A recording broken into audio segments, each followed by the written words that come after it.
Sabay-sabay natin alamin ang mga kaganapan na nangyayari sa ating bansa.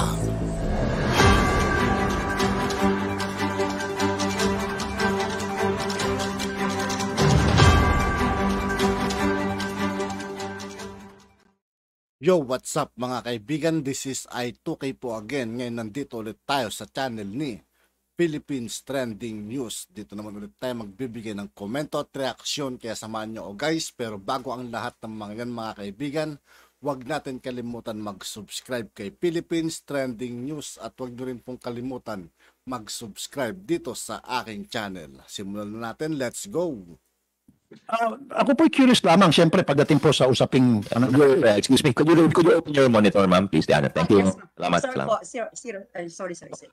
pagdating po sa usaping nanalapi, of course kayo pong authority dyan, ano po, DBM nga po, ano po.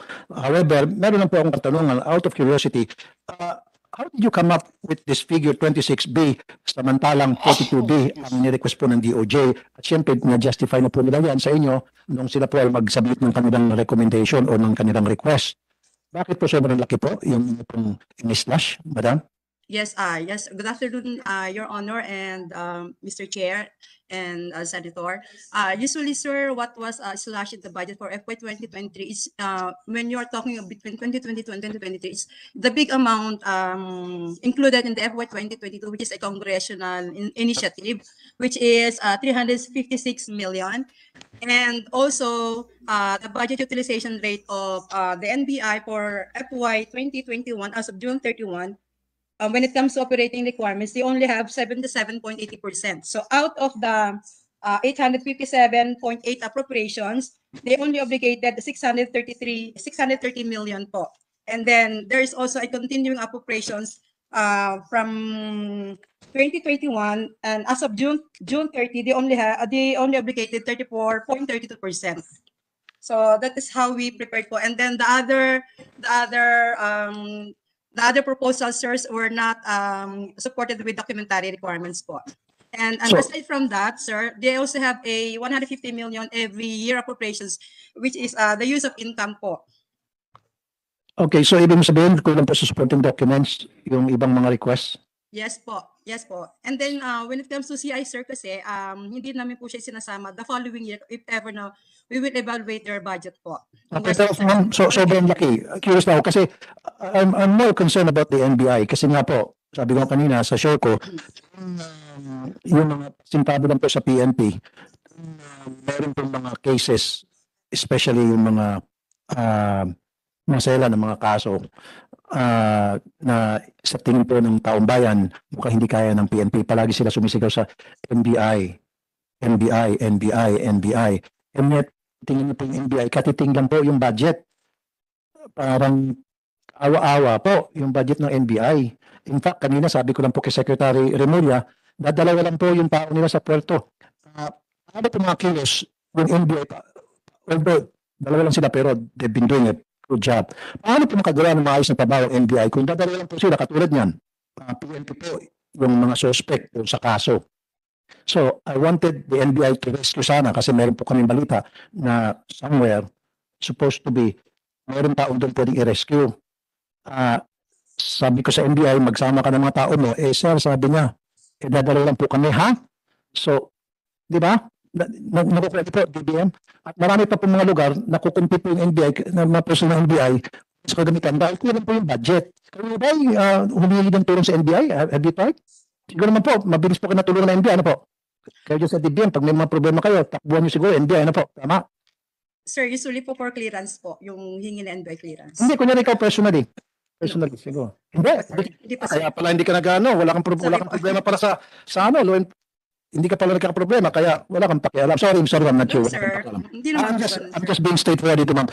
Because every day po sa aking action center, sa Wanted sa radyo, by the hundreds po, pila dyan. Diretso talaga magsalita si Senator Rapi Tulfo, no? Diretso yung dila.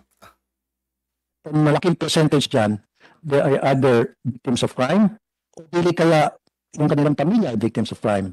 O sila po yung api. natapakan po yung kanilang karapatan at kailangan po ng intervention ng law enforcement. Kasama nga po dyan ang NBI. So pag tumatakbo kami sa NBI, although the NBI is doing their best, kung ano yung available resources meron sila, they're making the most of it. Pero ma'am, kulang eh. Ako po kasi nakahalubilo ko sila palagi. Nakausap ko po sila palagi. That's why nakikita po talaga yung needs nila.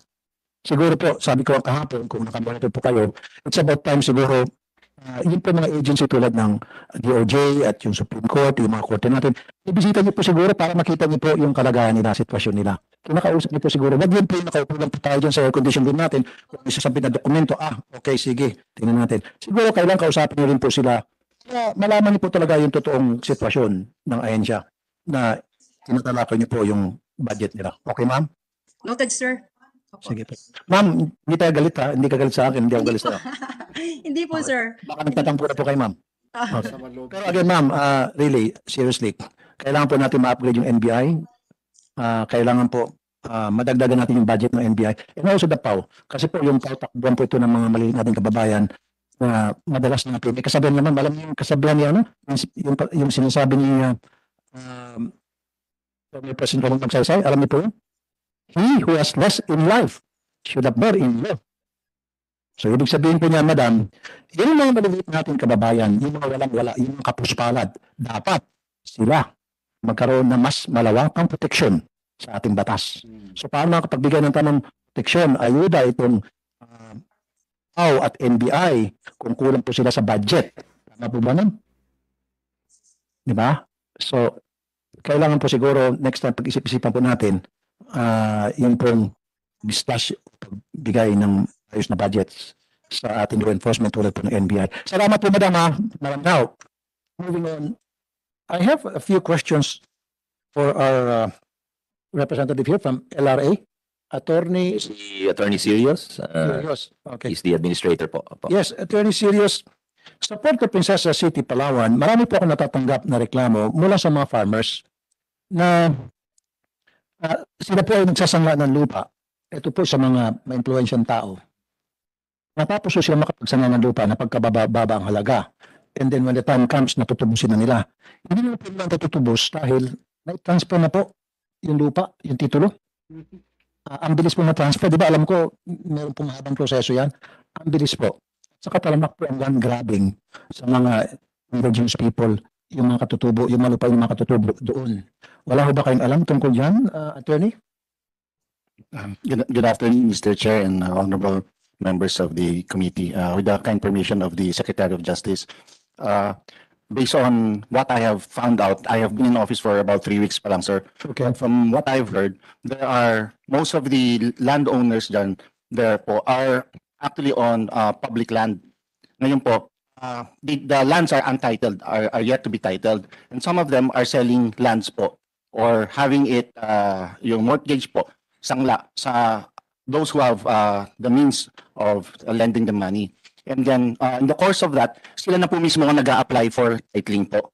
So ganun po yung nangyayari, sir. No, sir. Meron mga farmers, ang titulo po yung kanilang malupa, and meron silang pangangailangan. Opo. And then nilalapit po sa kanila na tao, na sabi, sige, pwede mo isang sa akin yung lupa mo at a certain amount na napag-usapan. In fact, sobrang baba. And then, dumating yung time, nag-mature na po yung loan. Opo. Tutubusin na po ng farmer. Hindi na po natubos kasi po na-transfer na yung pangalan doon sa tao. So wala ba kayo ginagawang safeguard para ma-ensure na ito po mga lupain ng mga farmers natin, palit na ngayon ating mga farmland. Napoprotection na naman na hindi po sila hindi po sila na-scam nitong mga mayayamang tao, ma-influensyang tao. Opo. Na sila po ay napagsamantalahan. Sir? Sir, if this is farmland po, usually these are awarded through the CLOA po. Or under the CLOA, hindi po sila pwedeng, they're not permitted to sell or dispose of their properties po or even have it as security for loan po. So bakit po sila nakapagsanla? I'm talking about sanla po sa tao, hindi po sa bangko. We will look into that po, sir. Yeah, we should look into that, sir. Yun nga po. In fact, meron pa nga po mga sumbong sa akin na magsasanla sila ng lupa. Yung mga farmers dahil may pangangailangan, may sakit yung kanilang family, kailangan mag-abroad yung kamag-anak nila, maging OFW, so they need money. So, lalapit sila sa isang loan shark. Opo. And then, may usapan sila na 6 months. Okay? and then magbibigay ng date, kunyari, December 31, 2021. Pagdating po ng December 21, 2021, December 31, 2021, exact.